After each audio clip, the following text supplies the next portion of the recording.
With this session update, I'm Shannon Lurkey. The ongoing debate over whether Minnesota should adopt California's clean car emission standards was the topic of a joint meeting of the Environment and Natural Resources Finance and Policy Committees. Here are some highlights. You talk about, well, the climate is the same in Vermont and it's cold there, but Vermont is 9,600 square miles big and we're 87,000 miles big. And so the Chevy Volt gets what, 250, 260 mileage on a charge. Mm-hmm. And when it gets cold, the battery life goes down by 40%. So I'm pretty sure I'm not making it to the Capitol in an electric car. And so when we talk about electric cars in greater Minnesota, they're really challenging. We don't have anything to charge them with. And the batteries don't last when you put the heater on. And so it's really a concern to push electric cars in greater Minnesota in a state this big. My other concern about the batteries is, do we have a plan?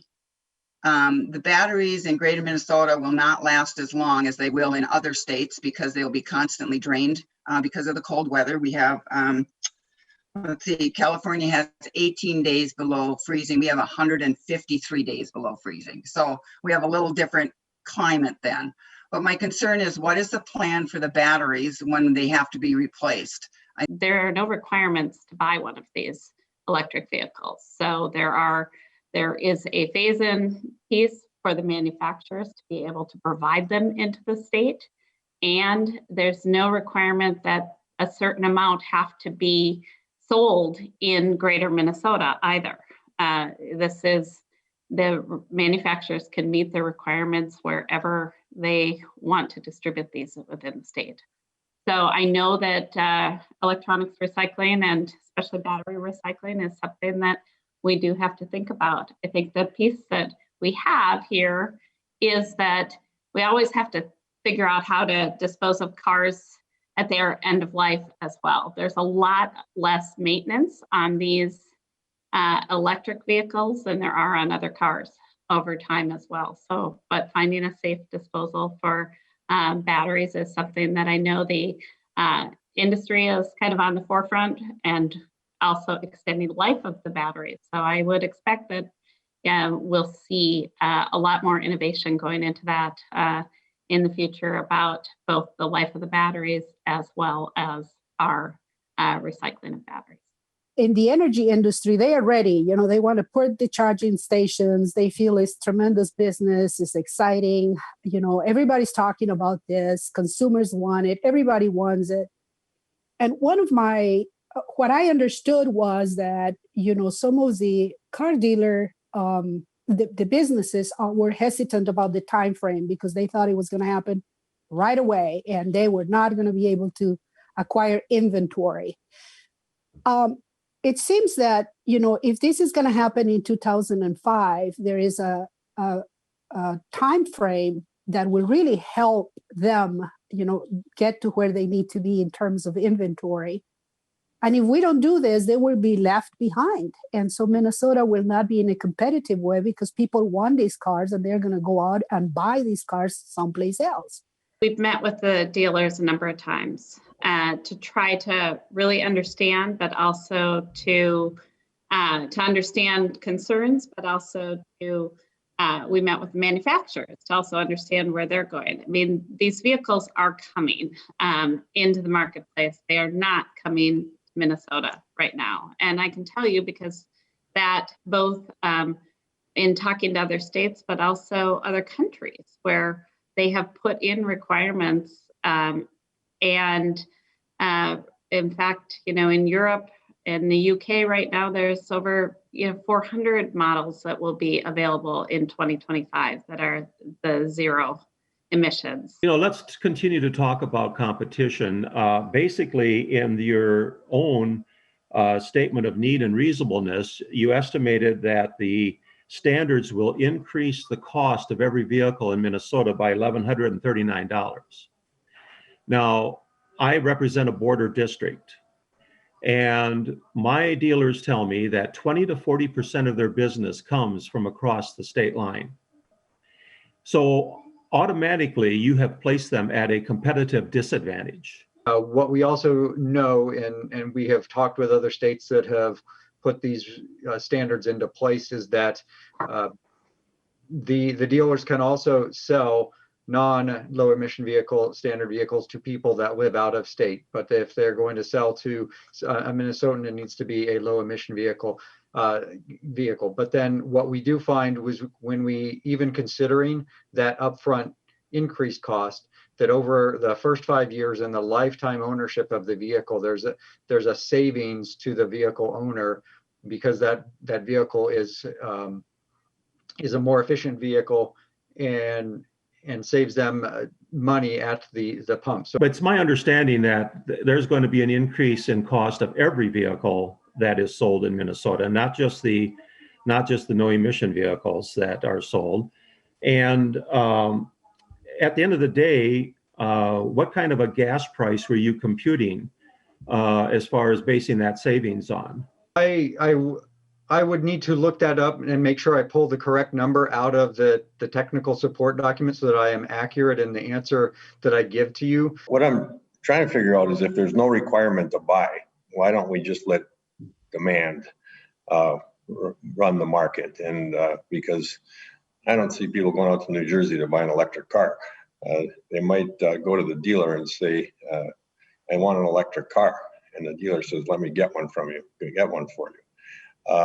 And then we find out if there really is a demand. That if the standard is not reinstated, number one, then your rulemaking is a waste of time.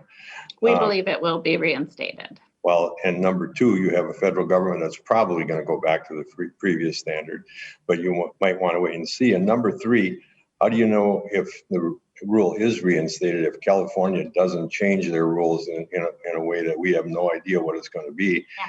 Then now we're subject to whatever California rules. Yeah, I'm happy to answer that, Mr. Chair and Senator Tomassoni. So again, we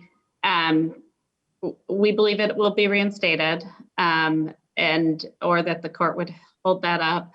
So we have been looking at with that in mind, if the LEV standard goes back and that's rolled back from what the Trump administration put into place, it does not address the zero emissions and ZEV standard.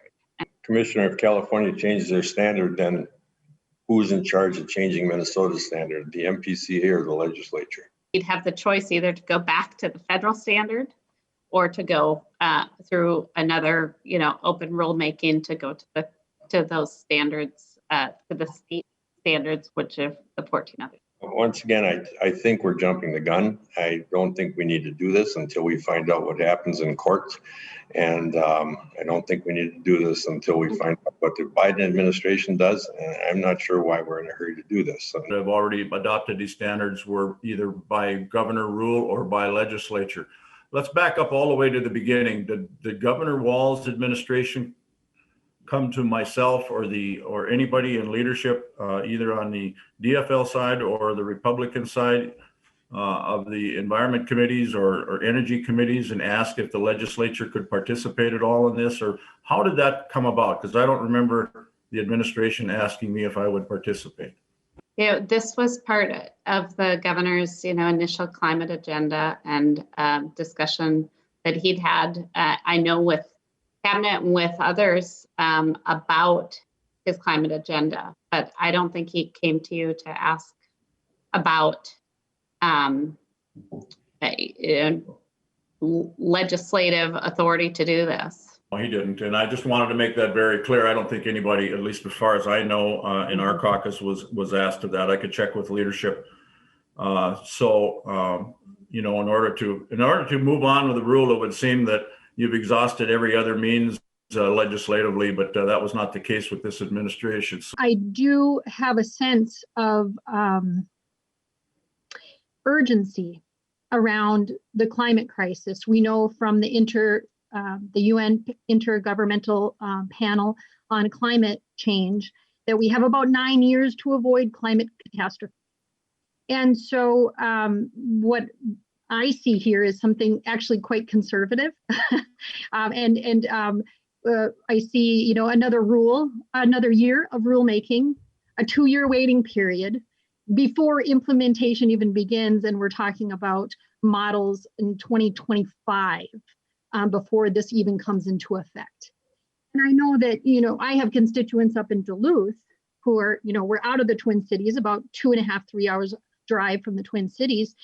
If we want to buy an electric vehicle or a zero emission or very low emission vehicle, we got to go down to the cities. Equity is a part of this.